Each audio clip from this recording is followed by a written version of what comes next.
जब प्रेम के आगे शब्द हार गए। त्रेता युग की वह घड़ी थी जब अयोध्या शोक में डूबी हुई थी।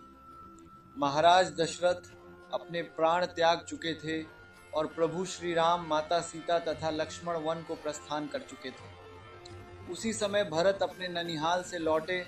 जब भरत को पूरी घटना का पता चला तो उनके पैरों तले जमीन खिसक गई।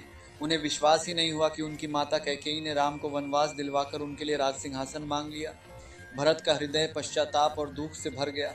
उन्होंने अपनी माता से कहा, माता, आपने मुझे संसार का सबसे बड़ा अपराधी बना दिया। जिस राज्य के लिए मेरे राम वन में भटक रहे हों, उस राज्य को मैं कभी स्वीकार नहीं कर सकता। भरत ने निश्चय किया कि वे श्री राम को वापस अयोध्या लेकर आएंगे। अयोध्या की पूरी प्रजा, गुरु वशिष्ठ और सभी मंत्री उनके साथ चित्रकूट की ओर चल पड़े। चित्रकूट पहुंचकर जैसे ही भरत ने श्री राम को देखा, वे दौड़कर उनके चरणों में गिर पड़े। उनकी आंखों से आंसू बहने लगे। वे बार बार कह रहे थे, भैया, मुझे क्षमा कर दीजिए, मैं इस अन्याय का भागीदार नहीं। अयोध्या आपके बिना सूनी है, कृपया वापस चलिए। श्री राम ने भरत को उठाया और हृदय से लगा लिया। वहां उपस्थित सभी लोगों की आंखें नम हो गईं। भरत का प्रेम देखकर स्वयं देवता भी भावुक हो उठे। लेकिन श्री राम ने कहा, भरत, पिता का वचन मेरे लिए धर्म है। 14 वर्ष पूरे होने तक मैं अयोध्या नहीं लौट सकता। ये सुनकर भरत का हृदय टूट गया।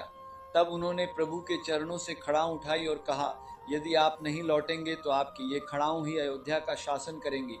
मैं स्वयं को केवल आपका सेवक मानकर जीवन बिताऊंगा। भरत अयोध्या लौटे और सिंहासन पर राम की खड़ाऊं स्थापित कर दी। उन्होंने राजमहल में नहीं बल्कि नंदीग्राम में एक साधु की तरह रहकर 14 वर्षों तक प्रभु की प्रतीक्षा की। यही कारण है कि संसार में भाई के प्रेम की बात आती है तो भरत का नाम सबसे पहले लिया जाता है। त्याग, समर्पण और प्रेम का ऐसा उदाहरण इतिहास में दूसरा नहीं मिलता। जय श्री राम।